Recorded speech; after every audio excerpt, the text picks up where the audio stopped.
So, the Progressive Era. We've all heard the stories, right? It's that time in history when heroic figures stood up to corporate greed to protect the little guy. But what if that's not the whole story? What if the biggest businesses weren't fighting regulation at all, but were actually demanding it? In this explainer, we're going to dig into a completely different take on this pivotal moment. The story we usually get is pretty straightforward. It's the people versus the powerful corporations. But the source material we're diving into today, well, it flips that narrative on its head. It argues that the real fight wasn't between the public and big business. No, it was a battle between big businesses themselves, where the largest players were actually using government regulation as a weapon to crush their smaller competition. Okay, so here's how we're going to break this down. First, we're going to tackle the myth of the Meat Inspection Act. Then, we'll get into the messy politics behind the Pure Food and Drug Act. After that, we'll explore the surprising money trail in the conservation movement, and then we'll wrap it all up to rethink where these regulations really came from. All right, let's start with a big one, the Meat Inspection Act of 1906. Now, the popular story is that Upton Sinclair's book, The Jungle, just shocked the nation with its horrifying details about Chicago's meat packing plants. And this public outrage forced the government to finally step in.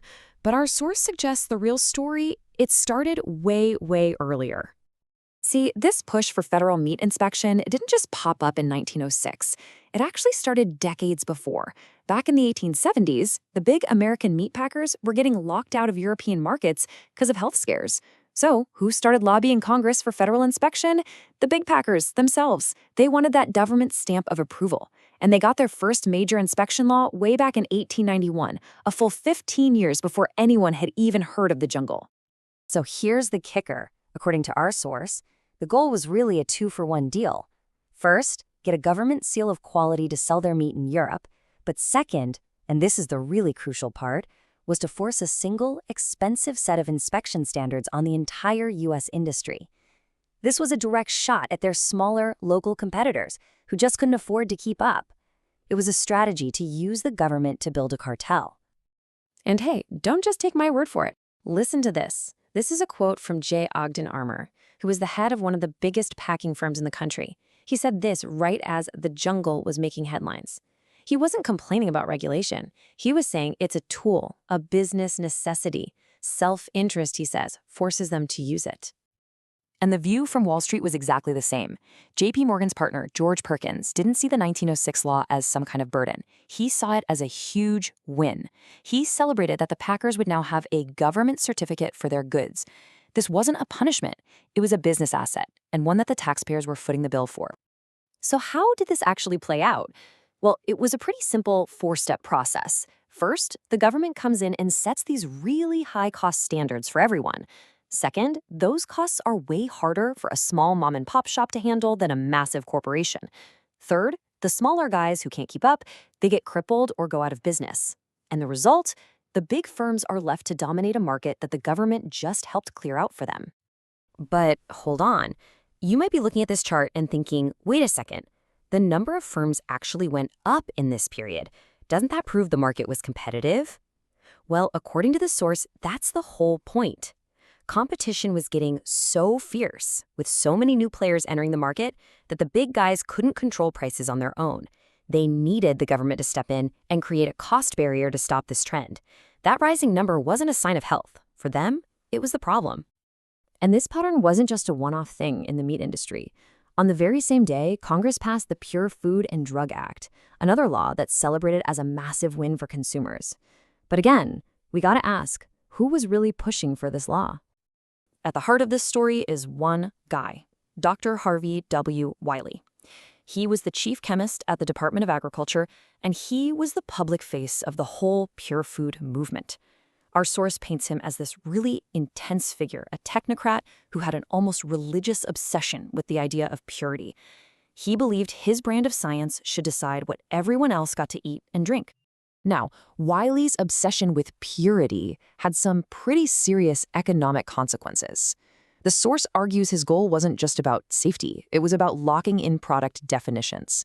So if you came up with a new, cheaper way to make syrup using glucose, or created a new blend of whiskey, Wiley would label it adulterated or fake.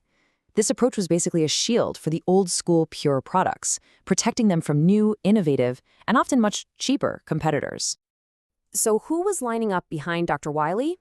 It wasn't just a grassroots movement of angry citizens. The key supporters were a who's who of powerful, established business groups: the National Board of Trade, wholesale grocers, druggists, the American Medical Association, the National Association of Manufacturers. I mean, even Wiley himself admitted that the great majority of food makers were on board. They saw a chance to build public trust and, of course, to regulate their competition. And this all came to a head in this fascinating little story about saccharin. Wiley wanted to ban the cheap artificial sweetener, calling it impure. Well, that put him in direct opposition to a new, innovative product and perfectly in line with the powerful sugar industry. There was just one tiny problem. President Teddy Roosevelt himself used saccharin in his coffee every day and personally stepped in to tell his own chief chemist to back off. Okay, for our final piece of the puzzle, let's turn to conservation. This is another cornerstone of Roosevelt's progressive legacy, right? It's always framed as a noble fight to save nature from greedy corporations, but once again, the source tells us we need to follow the money.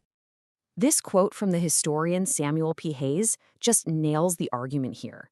He says that if you really want to get conservation history, you have to completely throw out the idea that it was a fight against corporations. He argues that in many cases, corporations were actually the movement's biggest cheerleaders. So let's just lay it out. The story we all know is about preserving nature for the public and protecting land from being exploited. But the story our source tells, it's about using government power to take resources off the market, which automatically raises the value of the exact same resources that are already in private hands. Sound familiar? It's just another form of a government-backed cartel.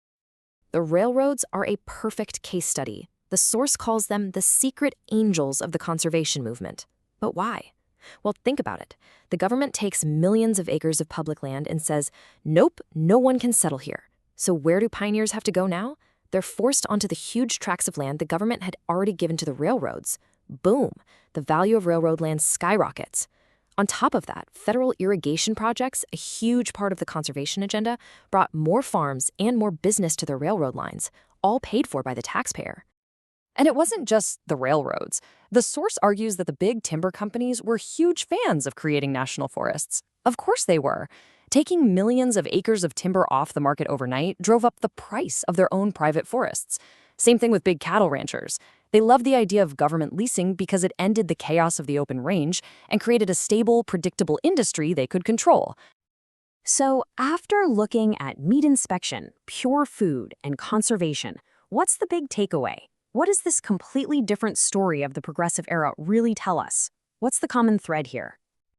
At the end of the day, the core thesis of this source material is that many of the famous reforms we celebrate as these great victories for the people, well, they were actually dreamed up and pushed for by the most powerful corporate interests of the time.